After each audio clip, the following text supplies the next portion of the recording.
అదే RTV app వార్తల్ని క్షణాల్లో చదివే అవకాశం ఉంటుంది. ఒక న్యూస్ పేపర్, ఒక టెలివిజన్ ఛానల్ మీ చేతుల్లో ఎప్పుడూ ఉంటాయి.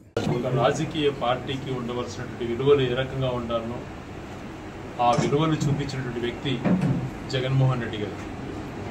ఒక రాజకీయ పార్టీకి పనిచేసే కార్యకర్త కానీ నాయకుడు కానీ మా నాయకుడిలో ఈ గొప్పతనం ఉంది అని చెప్పుకునేటువంటి ధైర్యం కల్పించినటువంటి వ్యక్తి జగన్మోహన్ రెడ్డి గారు.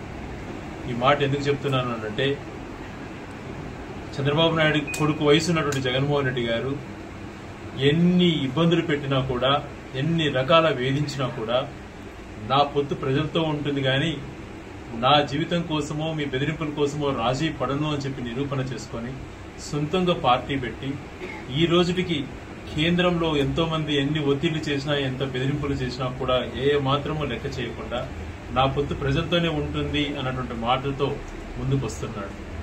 అదే చంద్రబాబు నాయుడు గారు గత 5 సంవత్సరాల క్రితం మోడీ టెర్రరిస్ట్ అన్నాడు. ఇప్పుడు మోడీ ప్రపంచానికి గురువు అంటాడు, మోడీ దైవం అంటాడు. ఇటువంటి మడతలు పెట్టేటువంటి నాయకుల్ని ఏమనాలో ఒకసారి ఆలోచన చేసుకోండి. వాళ్ళకంటూ ఒక ఎజెండా లేకుండా అన్ని జెండాలు వేరు, మా అజెండాలు ఒకటే అని అంటారు. ఇంతమంది కలుస్తున్నారంటేనే వీళ్ళ యొక్క భావనలు మనకు అర్థమవుతున్నాయి.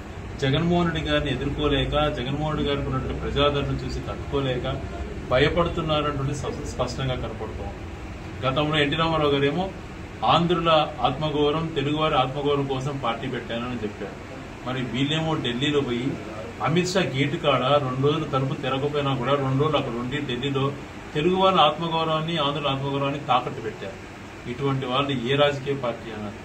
రాజకీయ పార్టీకి పనిచేసేటప్పుడు నాయకులుగా కానీ, కార్యకర్తలుగా కానీ ఆ పార్టీకి ఉన్నటువంటి గొప్పతనాన్ని చూసి గర్వపడుతున్నాం.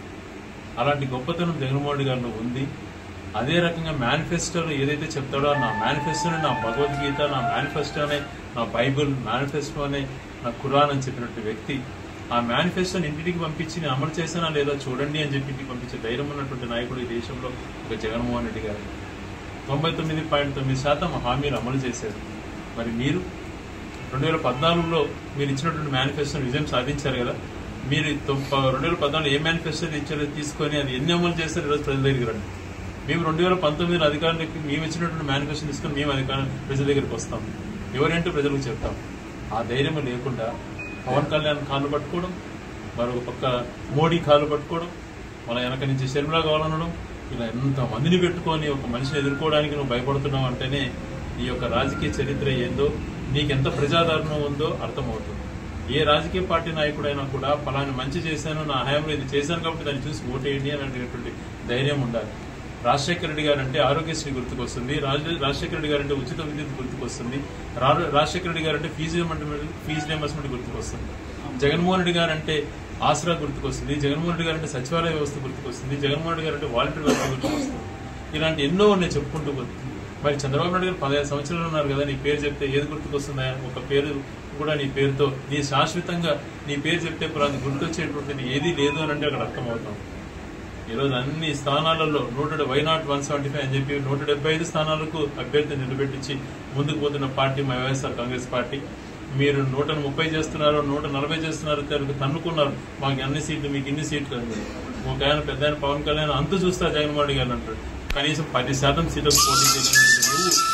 జగన్మోహన్ రెడ్డి గారు నేషనల్ పార్టీలో మేము ప్రపంచానికి గురువులు అని చెప్పేటువంటి మీరు 6 సీట్లకు 10 సీట్లకు కాంప్రమైజ్ అయ్యి ఒక పార్టీకి తోకలాగా పనిచేసుకుంటున్నారు. మీరా జగన్మోహన్ రెడ్డి గారిని ఎదుర్కొంటే ధైర్యంగా ఒకటే పేరుతో మీకు మంచి జరిగింటే గుండెలు పని చేసుకుని, మీకు మంచి జరిగింటే నాకు అండగా నిలబడినటువంటి నాయకుడు కనుక మేము అందరం పనిచేస్తున్నాం, అందరం కలిసికట్టుగా పనిచేస్తాం.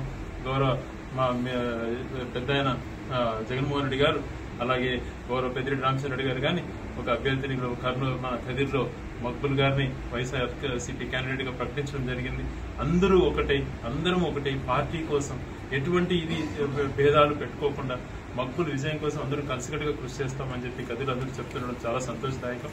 అదే రకంగా మంచి మెజారిటీతో వైనాట్ 175 అనేటువంటి దాంట్లో ఉన్నాం కాబట్టి కదిలో కూడా గతంలో కంటే కూడా మంచి మెరుగైనటువంటి మెజారిటీతో గెలిపించుకునే దానికి మన నాయకులంతా కూడా సిద్ధం కావాలి. ప్రజలంతా కూడా ఆలోచన చేయాలి. మీకు మంచి చేసిన వైఎస్ఆర్ కాంగ్రెస్ పార్టీ. జగన్మోహన్ రెడ్డి గారిని మనం తెచ్చుకోకపోతే పథకాలన్నీ ఆపేయడానికి ప్రయత్నాలు చేస్తున్నారు. వాళ్ళని నమ్మకండి. యువతలో ఉన్నటువంటిది నమ్మకం, అవతల ఉన్నటువంటిది అపనమ్మకం.